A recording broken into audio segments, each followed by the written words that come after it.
दुनिया का निज़ाम ना दो तरीक़ों से चलता है, एक है निज़ाम असबाब और एक है निज़ाम गैब। एक निज़ाम असबाब से चलता है कि आग जलाती है, पानी ठंडा करता है, इंसान माँ बाप के मिलाप से पैदा होता है। दुनिया निज़ाम असबाब से चलती है और इसी तरतीब से निज़ाम आगे चल रहा है। और एक है निज़ाम गैब, जब अल्लाह अपनी रहमत का फ़ैसला फरमाए। तो एक निज़ाम वो भी है। वो कैसे है? आग जलाती है, लेकिन जब रब चाहे ना तो हज़रत इब्राहीम के लिए ठंडी हो जाती है। ये क्या है? ये निज़ाम गैब है।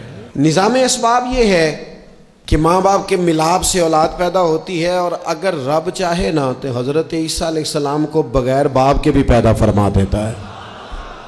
हम जो मुसलमान हैं ना, हमारी सारी की सारी तवज्जो निज़ाम असबाब पे हो गई है। असबाब पूरे जमा करो, लेकिन अपने रब की बारगाह की तरफ रुजू भी करो। कई दफ़ा ना असबाब सारे बंदे के हाथ से छूट जाते हैं, फिर उसे ज़रूरत होती है दस्ते गैब की, अल्लाह उसकी मदद करे। जो आया करीमा मैंने कुरान मजीद की पढ़ी है, उसमें अल्लाह करीम ने फरमाया, या अय्युहल्लज़ीना आमनू तूबू इलल्लाहि तौबतन नसूहा। ऐ ईमान वालो, अपने रब की तरफ रुजू करो, अपने रब की बारगाह में तौबा करो, पर तौबा सच्ची करना। रुजू इलल्लाह करो, अल्लाह की तरफ रुजू करो। बाज़ोकात सारे निज़ाम ख़त्म हो जाते हैं, निज़ाम असबाब। उस वक्त ज़रूरत होती है रुजू इलल्लाह की, कि निज़ाम गैब आए। हज़रत सारा रदी अल्लाह ताला अन्हा, जो जनाब इब्राहीम अलैहिस्सलाम की अहलिया हैं, आप एक रास्ते से गुज़र रही थीं।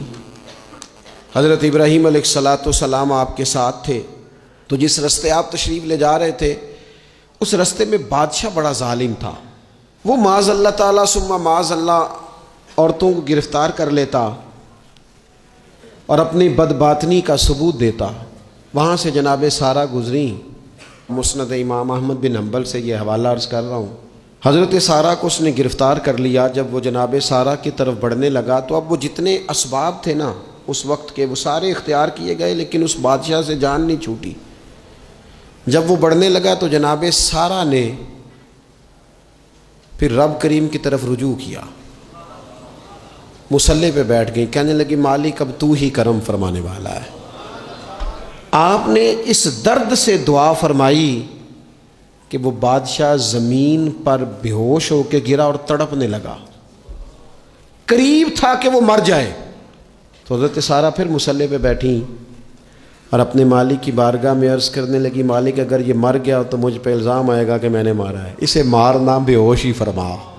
वो बेहोश हो गया। थोड़ी देर के बाद होश आया तो फिर आपकी तरफ बढ़ने लगा, तो आपने फिर अल्लाह की जानिब रुजू किया। जब दोबारा रब करीम की जानिब रुजू किया तो फिर वो बेहोश हुआ। कई दफ़ा वो कोशिश करता, लेकिन आप जब अपने मालिक की बारगाह में हाथ उठाती तो बेहोश होकर गिर पड़ता। बिलाखिर आपसे माफ़ी भी मांगी, आपको आज़ाद भी किया। एक वक्त ऐसा आता है जब सारे असबाब जवाब दे जाते। हम मुसलमान मुल्क में रहते हैं, कुछ बातें बड़ी खूब हैं। मैंने देखा है कि डॉक्टर जब समझ आता है ना कि रिपोर्ट्स, अद्वियात, टेस्ट अब इस नतीजे पे पहुंच गए हैं कि शायद ये मरीज़ बचेगा ना, तो चूँकि मुसलमान मुल्क है तो मेरे वतन के डॉक्टर एक खूबसूरत जुमला बोलते हैं, मुझे बड़ा पसंद है। वो ये नहीं कहते अब कुछ नहीं हो सकता, वो कहते हैं आप दुआ करें। क्या मतलब कि अब रुजू इल्लाह का वक्त आ गया है। हमारे पास जो शऊर था, इल्म था, वो हमने खर्च कर दिया। अब टाइम है कि रुजू इल्लाह करें, आप अल्लाह की बारगाह। ये बड़ा खूबसूरत जुमला, अच्छी बातों का भी तो जिक्र करना चाहिए ना। ये खूबसूरत जुमला है कि आप दुआ करें। एक वक्त आता है जब दुआ की ज़रूरत होती है, दस्ते गैब की ज़रूरत होती है। नबी पाक अलैहिस्सलाम 313 को लेकर जब मैदान में आए थे तो ज़ाहिरी असबाब तो ये थे कि 1000 से मुकाबला कैसे होगा। तो फिर मेरे करीब ने पता क्या किया, हुजूर ने फिर रब करीम की तरफ रुजू फरमाया और फिर अल्लाह की मदद फरिश्तों की सूरत में आई। ओ मेरे दोस्तों, उम्मत को ज़रूरत है इस वक्त दस्ते गैब की। पाकिस्तान कभी ना बनता अगर अल्लाह ताला की गैबी ताकतें मदद ना फरमाती। पाकिस्तान कभी ना बचेगा अगर खुदा की मदद शामिल हाल ना होगी। हमें इज्तिमाई तौर पर रुजू इल्लाह करना है। हमारे जितनी इनफरादी मुश्किलात हैं, हम किसी तकलीफ़ में, दुख में मुब्तला हैं, अल्लाह की तरफ रुजू करें, अपने रब की बारगाह की तरफ रुजू करें। और जो हमारे इज्तिमाई मसाइल हैं उनमें भी अल्लाह की बारगाह की तरफ रुजू करें। जब हम ये रुजू करेंगे मालिक के हुजूर, तो फिर अल्लाह हमारे लिए रास्ते वाज़े फरमाएगा।